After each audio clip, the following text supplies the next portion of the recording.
So today is beautiful, but here is what we're up against. 100% chance of rain and snow for the next 3 to 4 days.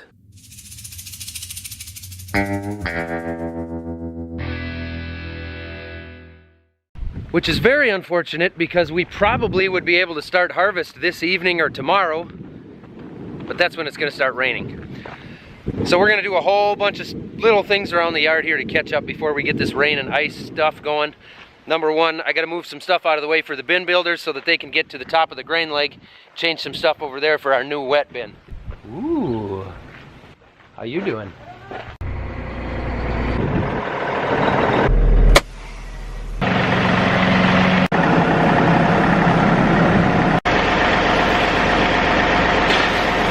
Morning. I gotta apologize, but I forgot my camera yesterday. But I got it today, so you missed a lot of mud yesterday. Don't worry, there'll be plenty more to come.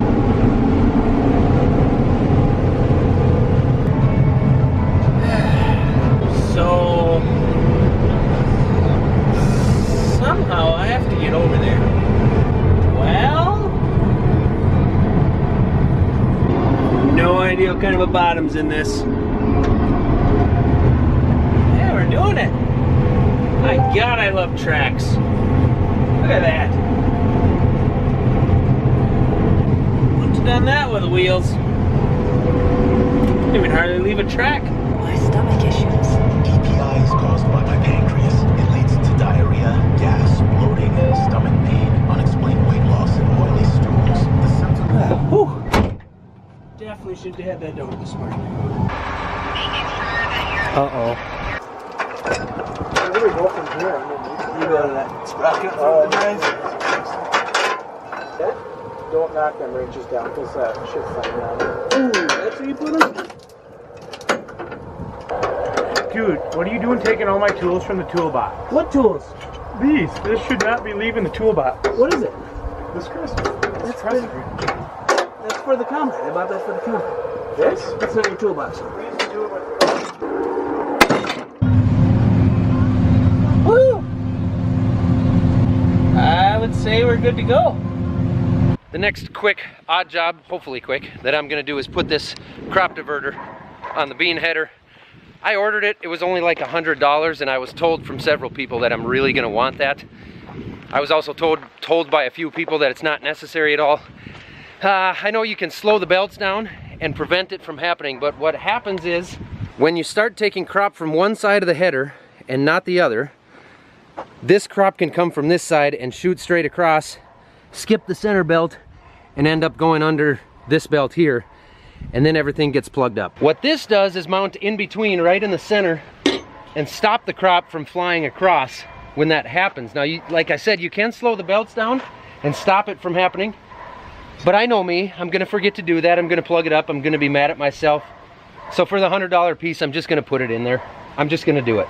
I'm hoping I can do that with it on the trailer like this, because I can't raise the reel up, so it's a bit of a pain to work around, but we'll make it happen.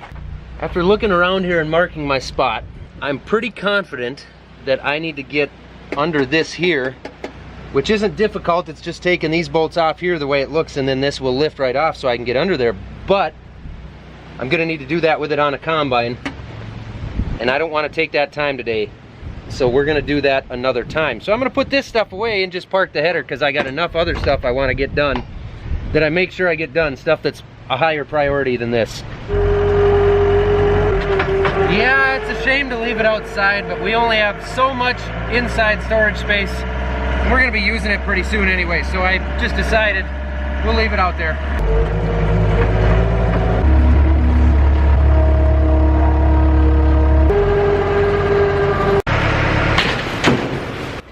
Hey Mark, Zach Johnson, how's it going? Hey, I'm gonna need about 50 to 100 gallons of DEF out here for this 780. Okay, sounds good, thank you. Isla brought me lunch, and it's a turkey burger. Hopefully it works out better than last time, and I don't give you all pink eye again. Sorry, Didge. I ate it all. It's gone. Well, the bin guys ended up needing a gate for the top of the grain bin that they did not have in stock. So they're gonna leave their crane parked here for the next few days, which means I'm gonna pull this truck back over the pits to cover the pits so that the rain goes to the side instead of washing into the pits, to help that so I don't have to climb in there again and pump that out. Of course, we have these giant rubber mats in place to help that as well, but parking the truck over with it tarped makes a big difference. Now I'm gonna hook this truck up to the trailer just so I don't have to do it when it's raining, because what we got is these pieces. I'm trying to point that, I don't know what direction to go. That piece there, and these pieces, those front three are okay. Back there you can see the broken ones, so we need to replace those, but that'll be a good rainy day project to pull this into the shop and do when everything's wet. So I'm gonna hook this truck up so I don't have to hook it up when it's wet out.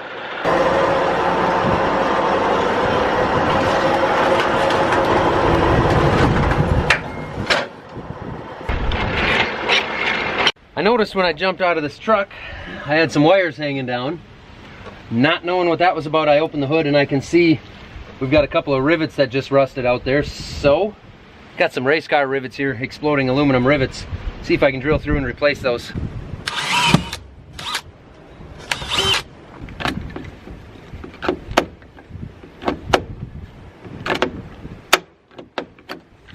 Fixed for now. That could have been a crummy deal getting that wrapped up in a corn stalk or whatever. So I just got a package in the mail. I got a feeling I know exactly what it is. Wow, they banded this together. Jeez.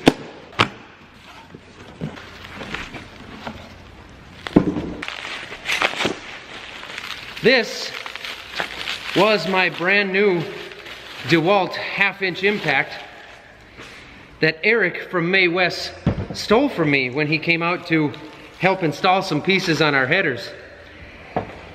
You know, you just can't trust those case guys. I'm just kidding with you, Eric. I had to give you a hard time. I know he felt pretty bad about that. It was missing for a week and a half, and I kept thinking, it's gonna turn up somewhere. And it never did, so I messaged Eric, and sure enough, he had stolen it. Next up is to put these grain tank cleanout covers on that we misplaced. Get those on there, and then I want to get the backup camera finished, installed in here. Finish installing the backup, you know what I'm saying, so that I can get this machine out of here to put something in here we need to work on when the rain's coming, because this is pretty well done and ready to go. So this all looks pretty simple. This is another camera that I got from Dakota Micro. It's a 170-degree backup camera that I'm going to be putting to the back here. Somehow or another, I can either drill a hole and bolt it through the plastic, or I can find somewhere to put it on a magnet. First, I'm going to figure out where I'm going to run my wires here and hope that it's not too complicated. Pretty simple deal. It plugs right into the back of our 2630. We're going to plug power in here to the power strip, and we can plug in up to 3 cameras here. We got the floor plate out. Jim's got a hole in that. He's over there somewhere. We're gonna fish this up through there, run it to the back where we got the camera mounted, and it's all gonna be wonderful. It's gonna be the best camera ever. You know it, I know it, everybody knows it, believe me. I use zip tying up there, so I'll just keep feeding through back here. Okay. It might even be, we might have some stuff that would go now. Yeah. But what do we got, 6 hours before it's raining? Right. That's, you know, if we were in the middle of harvest and we were pushing, it'd be go time. Yeah. Oh, yeah, then it would. Go as hard as we can, but yeah. At this point, it'd take us 4 hours to get out there, get everything ready, and then deal with a couple issues, and pretty soon you'd be done, it'd be raining, everything'd be muddy, and everyone would be crabby. There he is. You want to talk to him? It's okay. What time is it? Time to fire it up, see if the camera works, and then if it does, I'll stick the wires under the floor. Well, there's my backup camera. Main thing I want to see is that auger spout, and then I can see, this is actually my chopper here, so I can see anything that's getting too close to the combine or that spout. I haven't figured out yet how to make it automatic when I put the handle in reverse so that this pops up. But I know that it can be done, so I will do that at some point. we have decided that we're gonna change fuel filters on the 9560. It didn't need an oil change. It's only got 100 hours on it since we did that. So we're gonna leave the oil in it, oil filters in it, and oil, and throw some fuel filters on it. Just because it's gonna be nice to have new fuel filters. Might help out with the long fall. When it starts getting cold out, once in a while you have issues with fuel filters. It's just something you deal with, so the newer the filters are, usually the nicer it is. It is now time to play a quick game of Shuffle the Shed, or also known around here as the John Deere Shuffle. Basically what I need to do is get the sprayer back there into that shed because the sprayer hasn't been winterized yet, so I want it in that shed so we can maybe winterize it, or at least halfway winterize it.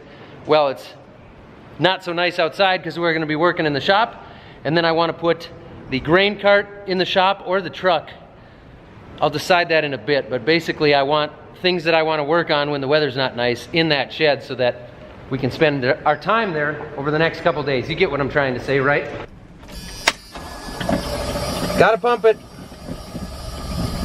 Gotta pump it. Come on, baby. There we go. Like a kitten at a milk pail. I want as much stuff inside as possible, and I want the stuff with the most work left to be done in the other heated shed. Maybe that's a more simple way to say it.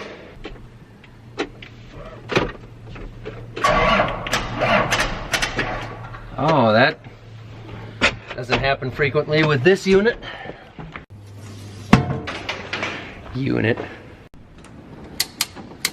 Battery's dead. Taking a nap, Didge? Suppose I'll spend some time with this while the battery's charged on that. Sure does smell lovely in here.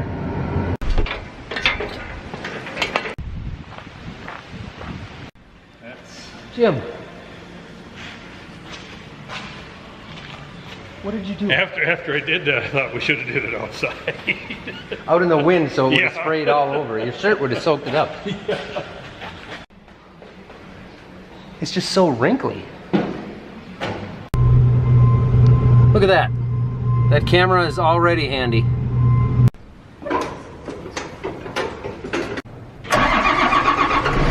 There we go.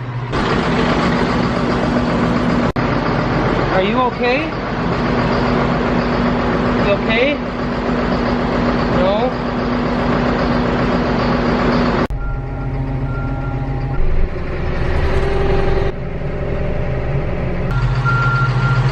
May as well park the four-wheeler underneath it so it takes up less room.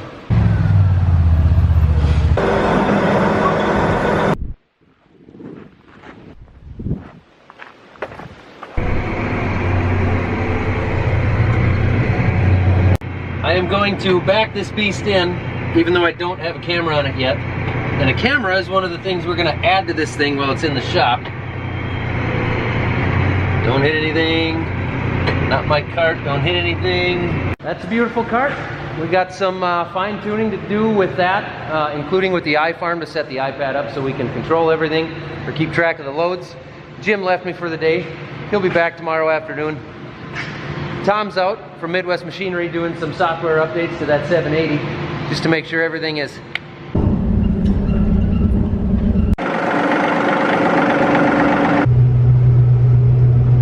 I'm sorry guys, Becky and the kids took me to town to grab the truck because the brakes are done on this thing now.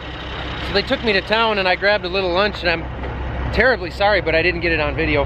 Anyway, I'm gonna throw some grease on the fifth wheel here and hook this truck up as well.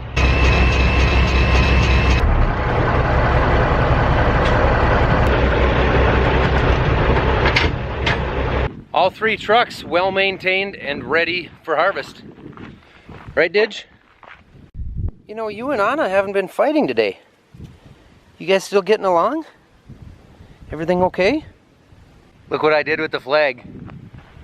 I figured, you know, since I'm scrambling before the storm here to get everything done and ready and it's starting to get dark, I should probably get this combine out, open up the hoppers, and climb up in there and hook the flag to the sideboards, right?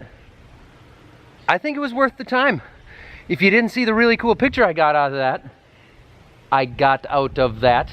You should probably follow the MN Millennial Farmer on Instagram or Facebook. Do not forget the extensions out. Do not forget the extensions out.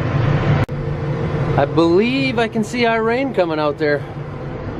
Time to get this beauty put away.